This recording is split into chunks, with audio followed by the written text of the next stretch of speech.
From the Cronkite studios in downtown Phoenix, this is Cronkite News. We have an inside look from the community meeting where Flagstaff residents raised their voices about gun reform. And the push for the border wall continues. Arizona Representative Martha McSally is talking money for border protections. And national employment rates are on the rise. How much has changed in Arizona? Coming up. Cronkite News starts now. Good evening and welcome to Cronkite News on Arizona PBS. I'm Gabriel Gamino. And I'm Nicole Costantino. Thank you for joining us. We're talking policy after Parkland. For the city of Flagstaff, the issue of gun control hits home. In 2015, Northern Arizona University had a deadly shooting on campus. Nicole Gutierrez reports a meeting last night at NAU gave community members a chance to voice their opinions on gun control to city officials. Flagstaff community members attended a room that was on a school campus that has gone through a school shooting. In this room, they voiced their concerns to Flagstaff officials, where they hope to continue the gun control movement.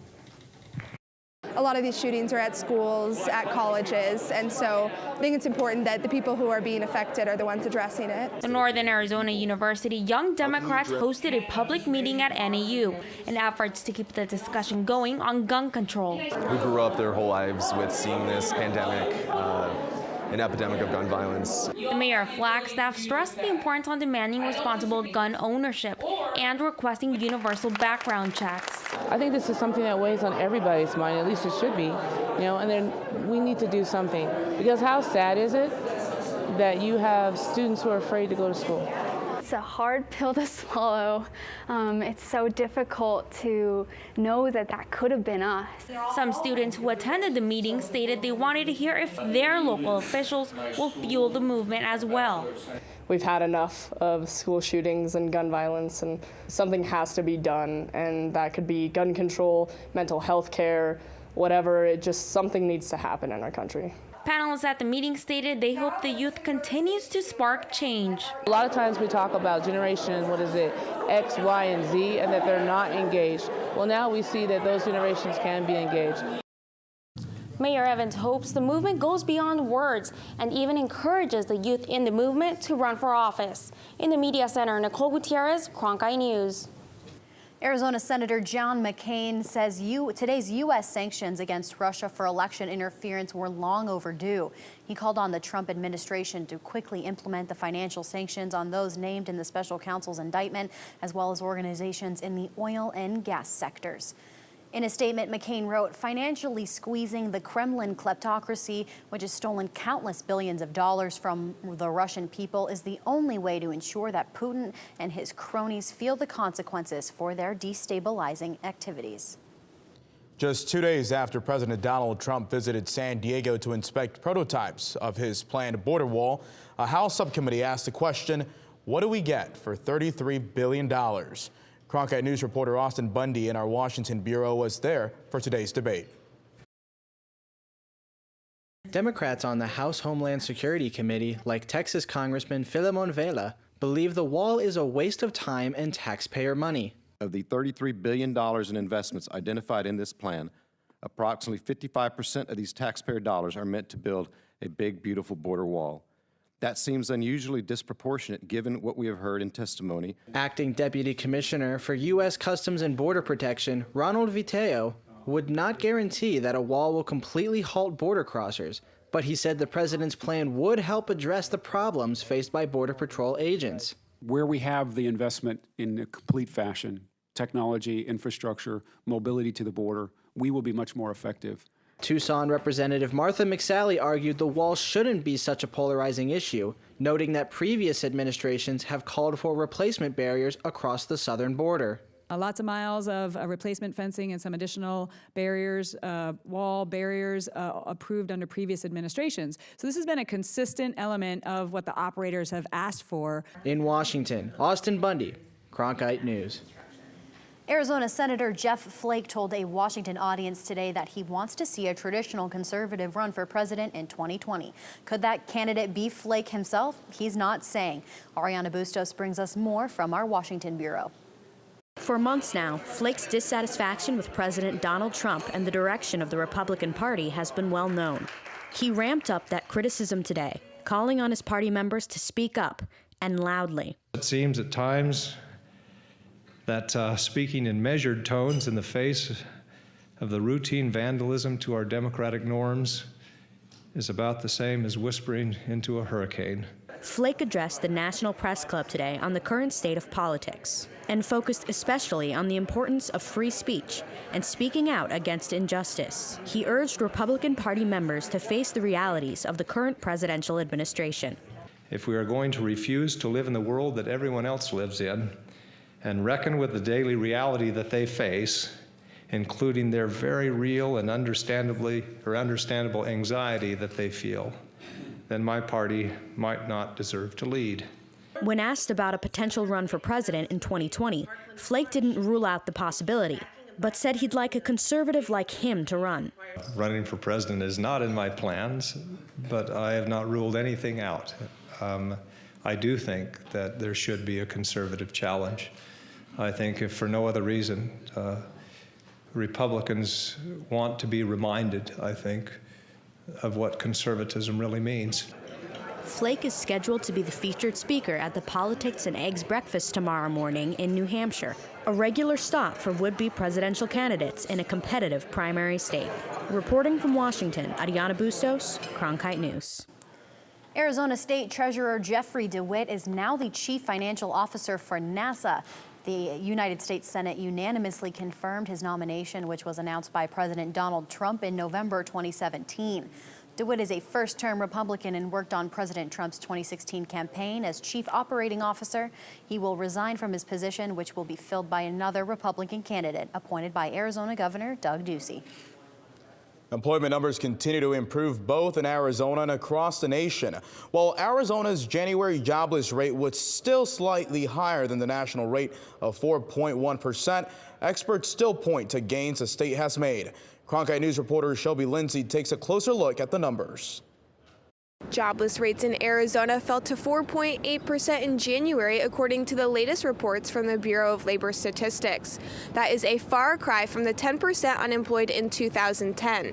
Garrick Taylor, spokesman for the Arizona Chamber of Commerce and Industry, said we have to remember where we started. We've had a steeper hill to climb. With that said, we have made tremendous progress in the state over the last decade. But William Spriggs, chief economist at the AFL-CIO, said the U.S. economy still has a long way to go. We are not back to where wages would have been if we had not gone through the downturn. We still don't have median income fully back to 2000. But in Arizona, at least, Taylor says the future of jobs looks promising. There are a number of third-party validators out there who have put Arizona in the top 10 for projected job growth over the coming years. Taylor pointed to the Nikola Motor Company announcement that it will add a manufacturing facility to the West Valley to make hydrogen electric semi-trucks. They are projecting nearly 2,000 jobs from this $1 billion investment. This is really exciting, both from a manufacturing standpoint, a new economy standpoint with this clean fuel technology. These are really good, exciting things that are happening. In February alone, employers added 313,000 jobs nationwide, when the economy only needs 150,000 new jobs each month to keep expanding. Spriggs said this is a step forward, but not the end of the problem. It is another indicator that the labor market is healing. They should take with a huge grain of salt. You know, this is historically low numbers. Reporting in Washington, Shelby Lindsay, Cronkite News. A new state bill could provide clean needles to IV drug addicts. But it's not without controversy. Coming up on Cronkite News, hear from the organization that's now operating outside the law. And a bridge collapse at a Florida International University has caused multiple deaths and injuries. Cronkite News has the latest on the fatal incident next. I'm Judy Woodruff, anchor and managing editor of the PBS NewsHour. The journalists of tomorrow face a fast-changing media landscape, but quality news remains vitally important to our communities, our country, and our world. At ASU's Walter Cronkite School of Journalism and Mass Communication, students learn solid, reliable reporting, holding the powerful accountable, and rebuilding the public's trust. The Cronkite School and Arizona PBS, preparing the next generation for a stronger future of journalism. As journalists at Cronkite News, we report on stories that matter to you by focusing on the local impact.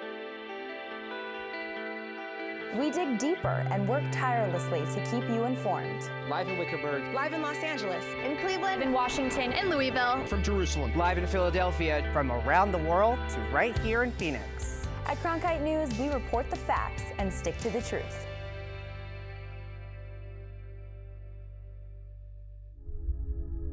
Hello from the children of planet Earth.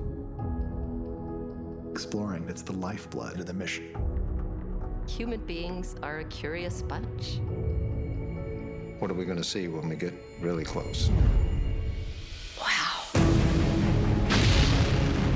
Just because an idea is crazy, it's not necessarily wrong. We were on our way. You don't get anywhere until you've tested the limits. That carries an intensity you can't imagine. You could hear people just, whoa. Oh my God, absolutely spectacular. It's a rush.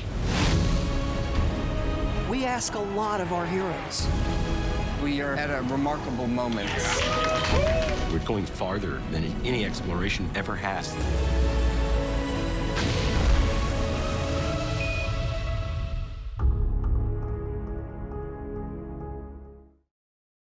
Several people have been killed in the collapse of a bridge at Florida International University. The bridge was still under construction and not yet open to pedestrians. The injuries and fatalities came from the cars crashed underneath the bridge. The Miami-Dade Fire Rescue Division chief spoke earlier about the rescue operations after the collapse. At approximately 1:30 this afternoon, we received a call for a collapsed bridge. Our units responded to find 8 trapped vehicles under the bridge. At this time, we've transported 8 victims to hospitals. Officials say crews are drilling holes into the debris to look for survivors. Arizona may soon join 30 other states in allowing needle exchange programs for IV drug users. But as Taylor Marie explains, the bill is not without controversy. House Bill 2389 would allow organizations to establish and operate a program for clean needle and syringe exchanges. Grace Boardman is the site coordinator for the nonprofit organization Shot in the Dark. Her organization currently provides clean needles but operates in a gray area. The bill would remove that illegality. The main thing that it would do is keep the little police friction that we have away. It would basically no longer be illegal for us to be existing in a public space. Providing clean needles helps reduce hepatitis and other blood-borne diseases. It's a really good bill. Representative Rivero had a lot of courage to introduce it, and it has been pretty well received and supported. But Bill Montgomery told KJZZ he's against needle exchange programs. He said, quote, "It's a well-intentioned, misguided program. We don't have a free case of beer a month program for alcoholics. It sends the wrong message, and it's not providing the treatments." But despite the criticism, Boardman said she is passionate about this bill since opioids have been in the hands of people she loves. Almost everybody that I know and love has gone through addiction, specifically opiate addiction, because there's no barriers on who opiates touch. The bill would also require the exchange programs to offer disposal of used needles and provide educational materials on overdose prevention, HIV, and AIDS. In Tempe, Taylor Marie, Cronkite News. The bill passed the House and is awaiting a hearing in the Rules Committee. A break in a water line in the Grand Canyon leads to some new restrictions. Details coming up, plus a different type of threat in our national parks.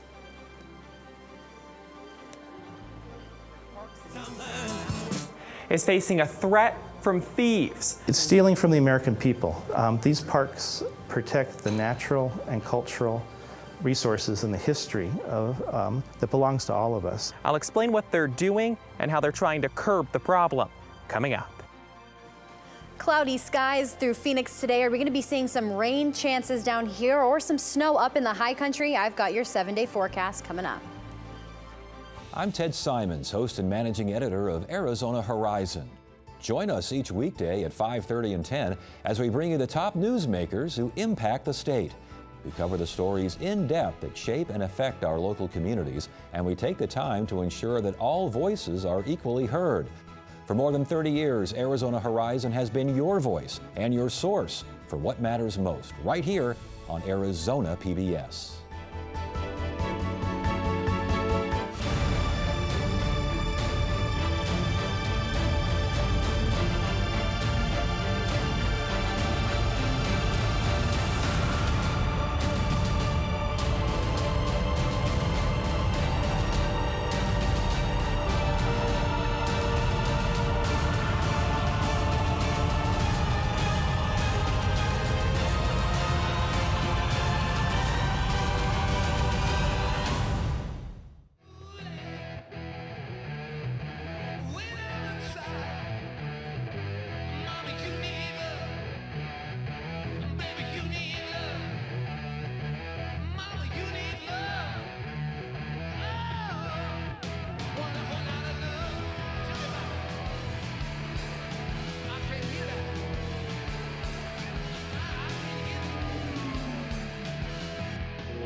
Fridays, it's at Cronkite News, your social sharing connection where you choose the news. Facebook likes and shares, tweets, retweets, and favorites. YouTube views and subscriptions. We're watching you watch us. From our digital home at cronkitenews.azpbs.org to your television, web browser, or mobile device. Find us on Facebook, Twitter, and YouTube. Then join us for at Cronkite News, our weekly refresh, each Friday at 5 on Arizona PBS. Grand Canyon National Park is in level 2 water restrictions today. These restrictions look to conserve water after a series of breaks in the Trans-Canyon water line.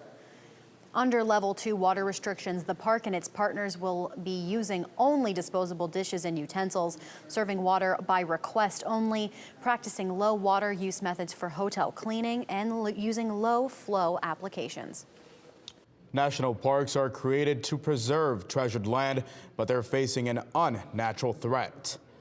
Tonight, we continue our Access Across Arizona series, heading to 2 national parks in the state, Petrified Forest National Park and Saguaro National Park. As Cronkite News reporter Tyler Fingerter found out, theft is a problem plaguing parks across the country. Across the desert landscape, their silhouette is unmistakable. The saguaros can be quite tall and it makes you feel really small. We took one picture with both of us because it was massive. Like, you know, I would never have dreamed they got that big. At Saguaro National Park near Tucson, cacti are the main attraction. You feel like you're so much a part of the desert and just surrounded by these beautiful cactuses. But the park's namesake cactus is facing a threat from thieves. It's ironic that we set aside great places like Saguaro National Park and people think that they can just come take the iconic cactus for which the park is named. It's not a problem that's happening every day, but it's an ongoing problem. While the park doesn't have specific numbers on how many cacti have disappeared, they say they know it's happening because they found holes where cacti used to stand. Kevin Dahl works with the National Parks Conservation Association. He says being a cactus thief can be lucrative. Each one can fetch $100 or more per foot. It's absolute robbery and it's absolute criminal activity, and it's for profit. A mature saguaro in a landscape adds something to the value of the home or the business that's for sale or rent. To try to prevent theft, the National Park Service has turned to technology, putting tiny passive trackers in some of their cacti, allowing them to identify ones stolen from the park. Of the roughly 1.9 million saguaro cacti, only 1,000 of them are tagged, the ones easily accessible and easily transplanted. The trackers, which are similar to pet microchips, don't actively broadcast a signal, so if a cactus goes missing, the only way to know if it's from the park is to scan it using a reader. Our biggest hope is that it's a deterrent, that people recognize that if they steal cacti from Saguaro National Park, that there's a chance that we're going to be able to identify that cactus came from the park. Theft is also an issue at Petrified Forest National Park. Bill Parker leads the Natural and Cultural Resources team there. At one point, the park estimated 12 tons of petrified wood were being walked off with every year. But now they say the problem isn't as bad as first thought. The resource is still intact and in really good shape. Some people do still take wood, and we catch them and give them tickets. But whole areas aren't being stripped clean as was thought in the past. The park turned to photography to test the theory, taking century-old photographs and recreating them. And the results? If you look at photos from today, most of the artifacts are still intact. It's a souvenir that people want. But one thing the photography project has showed us is that most people do the right thing. Well, they say wood theft is not a problem here at the park. They do have signs up on trails warning people not to take it. While technology is helping to track natural resources, education is still a huge part of keeping parks pristine, to make sure that visitors understand the national parks are saved by the people, for the people. It's a selfish thing when someone does an act of vandalism or steals something from a national park, and it's selfish and it's an act against the American public. Pieces of American history being taken from some of America's most treasured land. At Petrified Forest National Park, Tyler Finger, Cronkite News. Things have really been breezy out there today. How fast are the winds blowing out there? Yeah, Gabe, so we saw winds about 15 miles per hour, and we had gusts even as high as 20 miles per hour today. But even though those winds aren't going to be sticking around to tomorrow, we are going to be seeing some precipitation chances. So we're going to be seeing the northern part of our country have some snow today, but it shouldn't stay for long. But as we're going to be seeing some clouds enter the southern part of our state tomorrow, which is going to bring some cooler temperatures. So let's look at our statewide highs for tomorrow. 72 here in Phoenix, up in the Grand Canyon, 48 degrees, and 44 in Flagstaff, and down south in Tucson at about 71. For our evening forecast, we're going to be dropping into those high 50s for our low today. But let's take a look at our 7-day forecast. Starting out for our weekend, we're going to be seeing those temperatures drop into the 60s, not too low at 69 on Sunday. And then as we jump into our work week, we're going to be seeing those temperatures rise back up into those 80s by the middle of next week. And coming up, we have interviews with Arizona State men's basketball team after their first 4 loss last night. How the team feels about their last game and what they're planning for next season. This fall. I'm so excited. What? From the inspiring to the amazing. You're in the presence of history. The compelling. He said, "Welcome home." It was just a powerful moment. To the astounding. I promised myself I wouldn't cry. And from the breathtaking. This is real. A journey to Mars. To the electrifying. We're going to change the world. All this and more. All this fall. Oh my God. By the year 2050, there will be more plastic in the ocean than fish. Before Professor Halden, I had an insane amount of passion, but I almost felt helpless because I didn't know how to use it. Professor Halden gave me a chance to make a difference. Being at a place like ASU allows you to take these big leaps. Ultimately, the biggest problems in the world cannot be solved alone.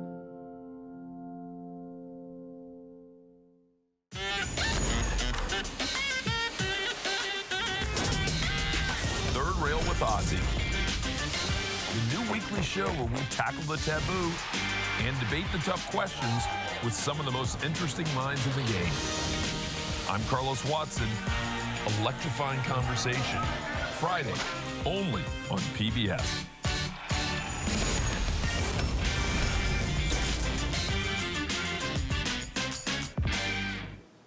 The NCAA men's basketball tournament round of 64 began today with Arizona State already eliminated. Chancellor Johnson was in Dayton last night for the Sun Devils' final game of the season. ASU's game versus Syracuse played out like their season did. Plenty of high moments, a boatload of threes, but in the end, a disappointing finish. We got what we wanted. We were up 7, 6 minutes ago. It was our game to win. But it isn't. It's a symbol of how life is. just up and down. But you gotta learn how to bounce back. ASU learned a lot this season and hopes to build on it next year. The Sun Devils will return 6 scholarship players, add 2 more transfers, and they currently boast a recruiting class that is ranked 19th in the nation. Credit to the seniors. They led the way, but it was an amazing ride, and we'll be back next year. The class been is going to have a great mark on this program, and the seniors, we're going to have a bright future. So, I think it's only going up from here. ASU season ended Wednesday night with an overall record of 20-12, dropping the curtain on a wild ride. In Dayton, Chancellor Johnson, Cronkite News.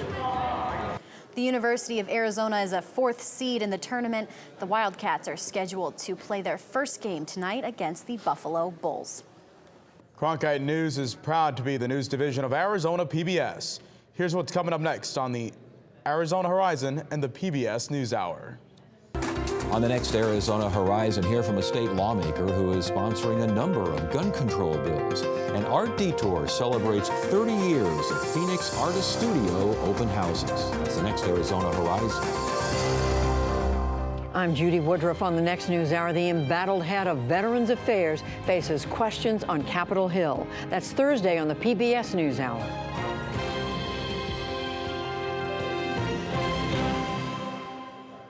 That's it for Cronkite News tonight. Thanks for joining us. For top Arizona stories anytime, go to cronkitenews.azpbs.org.